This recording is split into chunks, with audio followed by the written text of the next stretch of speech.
अस्सलाम वालेकुम व्यूअर्स, मैं हूं शाकिर सोलंकी। व्यूअर्स, बहुत बड़ी ख़बर के साथ हाज़िर हुआ हूं। आज सदर आसिफ अली जरदारी मौलाना फजलुर रहमान के पास पहुंचे हैं। ये मुलाकात कितनी इम्पॉर्टेंट है, इसकी टाइमिंग कितनी इम्पॉर्टेंट है। जो मामलात इस वक्त सियासी मामलात चल रहे हैं, एक तरफ तो जनरल फैज़ गिरफ़्तार हुए हैं, उनका कोर्ट मार्शल चल रहा है। इमरान ख़ान का केस मिलिट्री कोर्ट्स में यानी मिलिट्री ट्रायल के लिए उनकी बातें भी हो रही हैं। और इसके अलावा सुप्रीम कोर्ट का फ़ैसला जो था रिज़र्व सीट्स का, आसिफ अली जरदारी की पार्टी से भी रिज़र्व सीट्स सुप्रीम कोर्ट ने छीन ली और जो इलेक्शन कमीशन ने दी थी और जो पेशावर हाई कोर्ट ने भी दे दी थी, और मौलाना फजलुर रहमान से भी रिज़र्व सीट्स छीन ली गई हैं।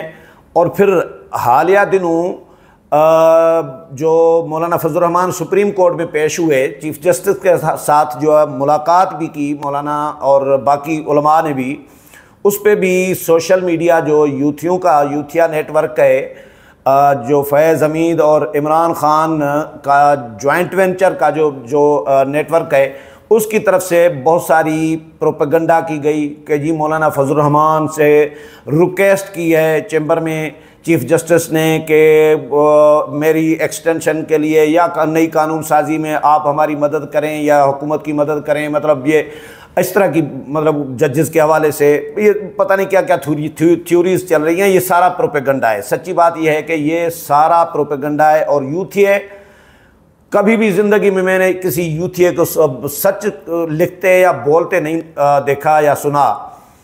तो अब मैं बात कर रहा हूँ मौलाना की और आसिफ अली जरदारी की मुलाकात की, कि ये मुलाकात इन दिनों में जब कानून साजी के हवाले से बातें हो रही हैं, और कल भी मैंने विलाग किया था, और कानून साजी के लिए वज़ीर कानून जो हैं वो भी इशारा कर चुके हुए हैं और कि कुछ न कुछ होना चाहिए।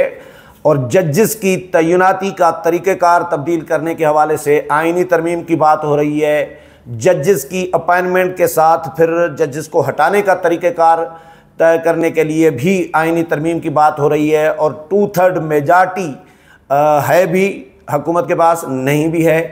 तो इसका फ़ैसला अभी तक नहीं हुआ। इलेक्शन कमीशन अभी तक हैंग करके बैठा हुआ है, मामले को लटका के बैठा हुआ है।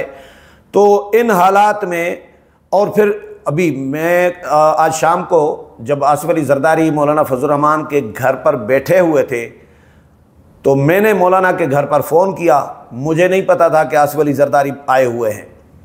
तो मैंने मीडिया को भी नहीं पता था, किसी मीडिया को नहीं पता था। मैंने मौलाना के घर फ़ोन किया तो मैंने मालूम किया कि ये पता करने के लिए, क्योंकि मैंने पहले ट्वीट पढ़ा एक, तैयब बलोच और हम बैठे थे, तो तैयब ने मुझे ट्वीट एक पढ़ाया किसी का।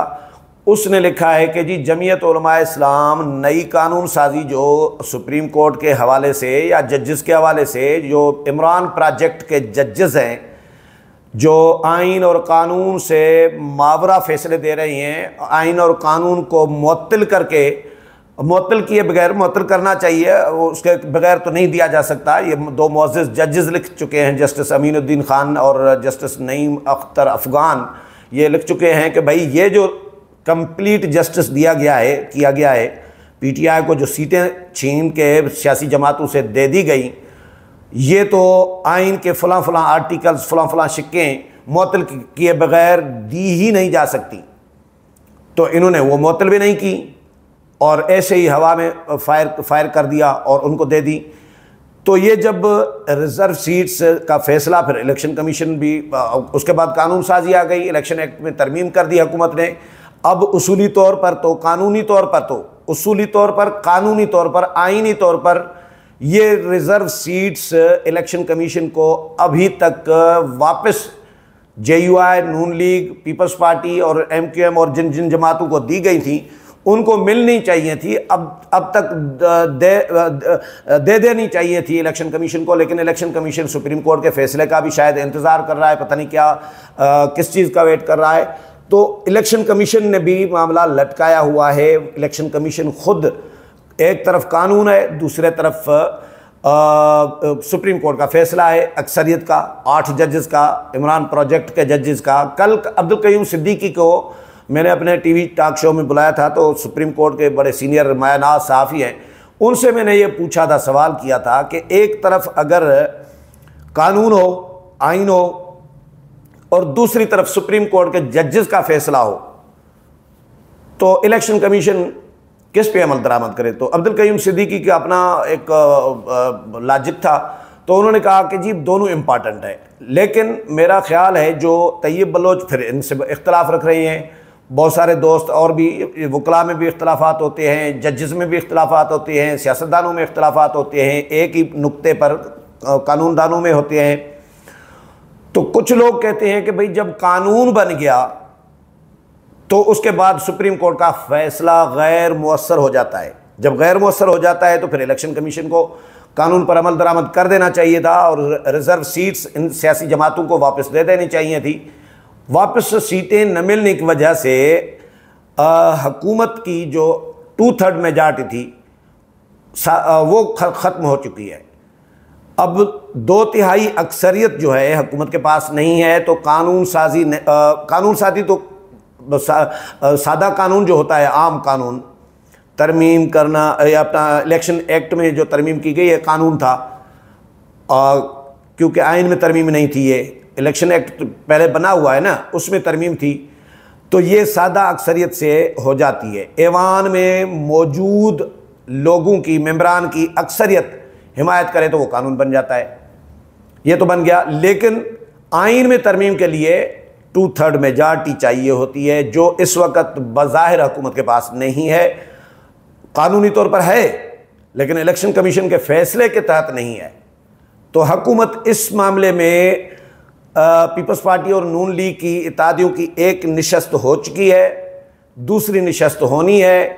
इजलास बुला लिया गया है कौमी असम्बली का 26 को पीर की शाम 5 बजे, फिर सेनेट का इजलास 27 को यानी दूसरे दिन पर मंगल की शाम 5 बजे बुला लिया गया है। तो यकीनी तौर पर इसमें हुकूमत कानून साजी करने जा रही है, और 2 कानून तो मुझे पता है, एक तो कंफर्म है शायद, वो है इस्लामाबाद में यूनियन काउंसिल्स की तादाद 6 से 9 करने का, वो भी है, और एक इरसा एक्ट में तरमीम वो भी करने जा रही है शायद, उसकी भी तैयारी हो रही है। और उसमें इरसा चेयरमैन जो इस वक्त रोटेशन से सूबों के जो मेंबरान थे वो लगते थे, अब वफाकी हुकूमत वो लगाएगी। तो इस पे फड्डा चल रहा है सूबों और वफाक के दरमियान। तो ये कानून भी शायद आ जाए इसी सेशन में, लेकिन जजेस के हवाले से भी इतलात गर्दिश कर रही हैं कि जजेस को तैनाती और जजेस को हटाने का तरीक़ेकार जो है वो भी तब्दील करने के लिए मुशावरतें चल रही हैं। तो आज आसिफ अली जरदारी मौलाना फजल रहमान के पास एक थ्योरी चल रही है कि इस मामले में डिस्कशन शायद करने आए हैं कि आप हमें वोट दें। और आसिफ अली जरदारी जब मैदान में निकलते हैं तो आपको पता है आसिफ अली जरदारी काम अपना कर ही लेते हैं, टारगेट अचीव कर ही लेते हैं। इमरान खान को हटाने का मामला हो या कोई और मामला हो, आसिफ अली जरदारी में वो मफाहमत के बादशाह समझे जाते हैं। और आसिफ अली जरदारी फ़र्ज़ करें अख्तर मिंगल साहब हैं या जो बहुत सारे आज़ाद मेंबरान हैं या मौलाना हैं, तो जो हुकूमत के साथ नहीं हैं उनको आसिफ अली जरदारी राज़ी कर सकते हैं, उनके साथ मामला तय करके उनसे वोट ले सकते हैं। तो हो सकता है कि आसिफ अली जरदारी साहब हुकूमत की मदद कर रहे हों, कि अपनी पार्टी की मदद कर रहे हों। पार्टी तो है, और वैसे सदर का काम ये नहीं होता अमूमन, लेकिन पसे पर्दा किरदार पाकिस्तान में सब अदा कर रहे होते हैं, और हर जगह से मुदाखलत हो रही होती है, बड़ी बड़ी जगहों से मुदाखलत है। अभी सुप्रीम कोर्ट का जो काम नहीं है सुप्रीम कोर्ट कर रही है ना, जो जजेस का काम नहीं है, आइन को रीराइट करना, आइन को मुअत्तल करना, आइन तोड़ना, ये जजेस का काम ही नहीं है। जो पार्लियामेंट कानून बना के देगी उसके तहत जजेस ने फैसले करने हैं, लेकिन जजेस कहते हैं नहीं जी, आइन शाइन साइड पे और कानून भी साइड पे, ये हमने रिलीफ देना है, कंप्लीट जस्टिस के नाम पर कंप्लीट सहूलतकारी करनी है और पीटीआई की करनी है। और पीटीआई खुद कह रही है कि भाई हमें सीटें नहीं चाहिए, लेकिन जजेस कह रहे हैं नहीं जी, हमने तो देनी आपको है। सुन्नी इत्तेहाद काउंसिल वाले कह रहे हैं भाई हमें दो ना, हमारी सीटें हैं। पीटीआई कह रही है सुन्नी इत्तेहाद काउंसिल को दें, और वकला कह रहे हैं पीटीआई के जजेस को समाअत के दौरान कि सर ये पीटीआई को नहीं दी जा सकती। जजेस सवालात कर रहे थे, मुसलसल सवालात कर रहे थे कि भाई क्या पीटीआई को दी जा सकती है, वो कह रहे थे नहीं, लेकिन जजेस ने फिर भी दे दिए। तो अभी तक फैसला भी नहीं लिख पा रहे जजेस साहिबान, क्योंकि हवा में फायर किया है, तो हवा में फायर को अब उसको एडजस्ट कैसे करेंगे, जस्टिफाई कैसे करेंगे, तफसीली फ़ैसला क्या लिखेंगे, इस पे अभी शायद वो भी आपस में मुशावरतें कर रहे हैं। जस्टिस मंसूर अली शाह ने कहा था कि जजेस के साथ मुशावरत चल रही है, क्योंकि छुट्टियां हैं, जजेस बाहर हैं, तो उनके साथ कोऑर्डिनेशन और मुशावरत में कुछ मसले मसाइल दरपेश हैं। तो हो सकता है जजेस वापस आ जाएं, छुट्टियां ख़त्म हो जाएं, उसके बाद ये फ़ैसला लिखा जाए।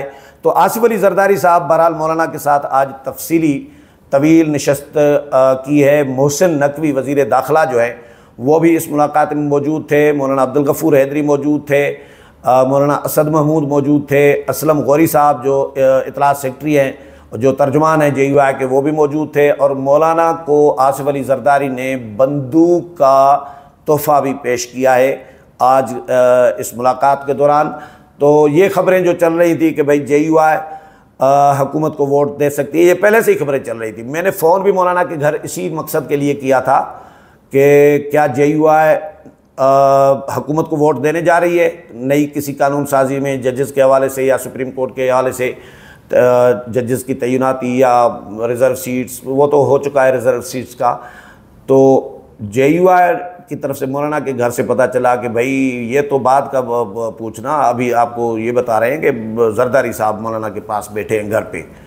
तो हमने फिर खबर ब्रेक की कि जरदारी साहब मौलाना के पास आए हुए हैं। और ये जरदारी साहब पहली मर्तबा सदर बनने के बाद पहली मर्तबा अपने देरीना दोस्त के पास आए हैं। और ये अगर 2/3 मेजॉरिटी का जो मसला है ये अगर हल कर सकता है कोई शख्स, तो वो आसिफ अली जरदारी ही कर सकता है। 2/3 मेजॉरिटी हुकूमत को दिलवा सकता है। और आसिफ अली मौलाना ज़ाहिर है पीपल्स पार्टी या नून लीग कौन आएगा मौलाना के पास, तो जरदारी साहब क्योंकि पुराने दोस्त भी हैं, तो हो सकता है इस मामले पे बात हुई हो। लेकिन ये सब थ्योरीज़ जो गर्दिश कर रही थी सोशल मीडिया पे, प्रोपेगेंडा, ये वो सारा कुछ, तो उनको मैंने कड़ियों से मिलाई हैं फ़िलहाल।